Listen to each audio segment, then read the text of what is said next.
Hi friends, after a long time we are meeting again. I hope you are all doing well. We have already completed our 4 modules in clean room qualification. Today we are going to discuss about HVAC, and one more thing, we are going to see how to calculate the ACH.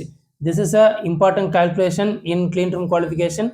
Today we are going to discuss about these two topics. This video is so interesting. If you are first time here, please subscribe our channel. Welcome to PHARING, a channel of pharmaceuticals. I am your Shaktivel.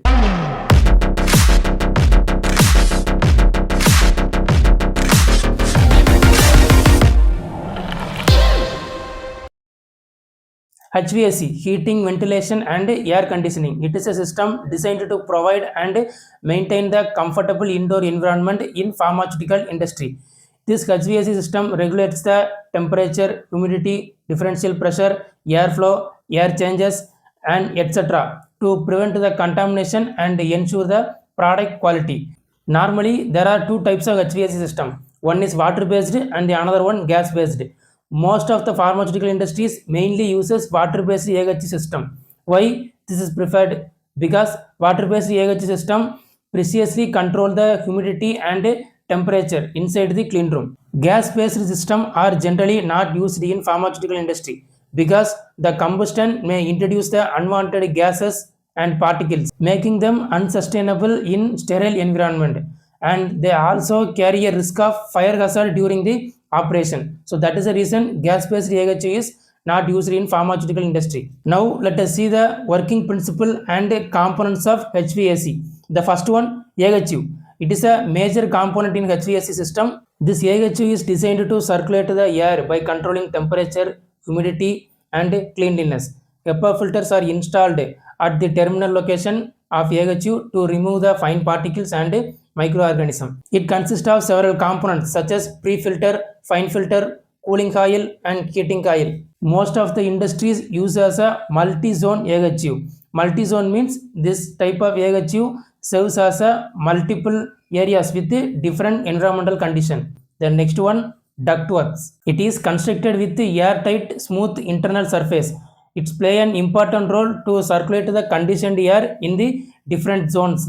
And the third component, supply air diffuser. It is strategically located to ensure the air supply in the entire clean room and prevent the stagnant zone. Along with the air damper, this supply system controls the air volume and differential pressure inside the clean room.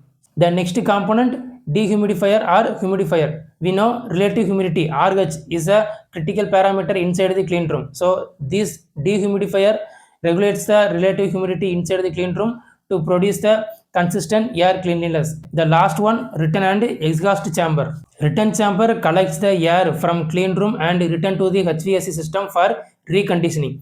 Exhaust chamber collects the contaminated air and release into outside with safe facility. So these are all the main components involved in HVAC system.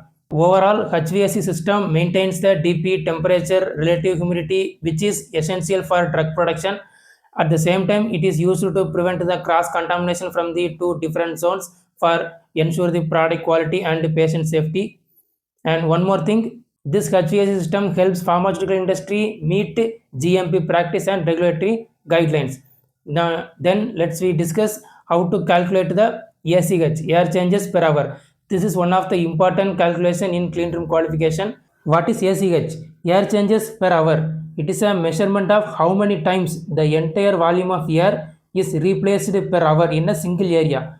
Ventilation is the one of the main factor to determine the ACH in the aseptic area. This ACH is used to ensure the supply of adequate ventilation. Here we are using two formulas.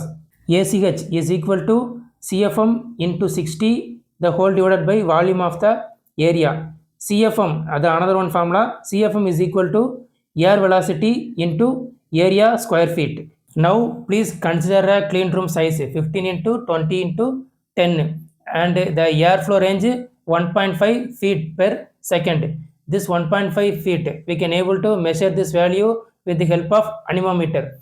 Clean room volume 15 into 20 into 10. Air velocity we know 1.5 feet per second. We need to convert this to minute. So 1.5 into 60 is equal to 90. So the first formula, CFM is equal to air velocity into area square feet.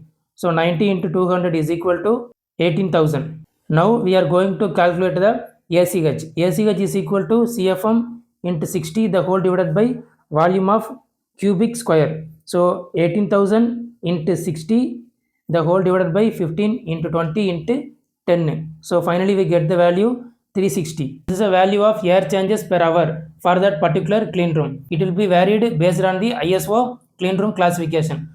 I hope you all understood about that. This is an overview of HVAC and ACH calculation. If you like this video, please subscribe our channel for future videos. Bye.